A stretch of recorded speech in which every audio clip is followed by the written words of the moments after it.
Jane is a PhD candidate studying literature and language. Stephen is a cosmologist. He studies the marriage of space and time. We are talking about Dr. Stephen Hawking, the scientist in the wheelchair with the mechanical voice. Stephen is a mischievous fellow with a wicked sense of humor. He's brilliant, but he's lazy. Well, the young couple fall in love, and shortly thereafter, Stephen is diagnosed with ALS, or Lou Gehrig's disease. This is a disease that fatigues the body but leaves the mind intact. He's given 2 years to live. Cautioned by Stephen's father, this war will end in a heavy defeat. The couple marry and remain so for 30 years. Caring for 2 children and Stephen, over time the marriage is starting to get very heavy for Jane. To lighten things up, Jane's mother-in-law asked Jane to join the choir. There she meets Jonathan, the choir director, and Jonathan eventually becomes a part of their marriage. After selling 10 million copies, Stephen Hawking is now rich and famous. He decides to get a nurse. Jane and Stephen eventually divorce, and the nurse and Stephen marry. There is a constant and recurring theme throughout the movie. Would Stephen have been Stephen without Jane? Would Stephen have been Stephen without the ALS?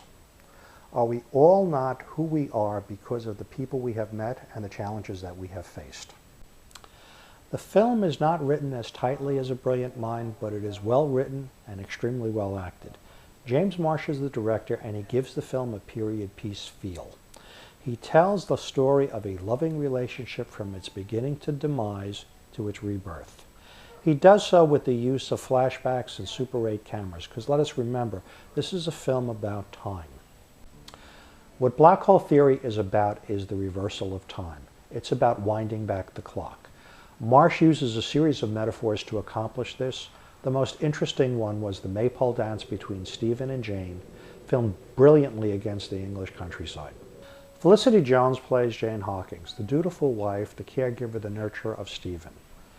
True to character, Felicity's performance is strong, but it is understated. She takes a backseat to Eddie Redmayne's brilliant portrayal of the genius.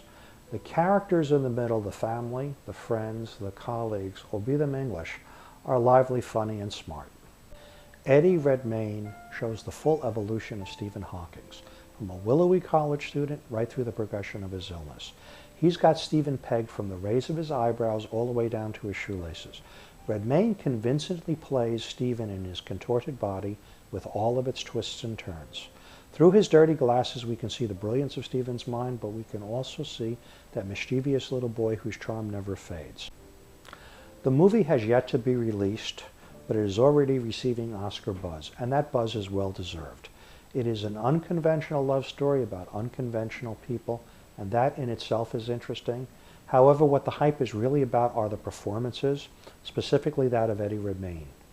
The theory of everything is the story of love. It is the one equation that unifies all the forces in the universe. My recommendation is not to miss it. My name is John DiForte, and thank you for watching.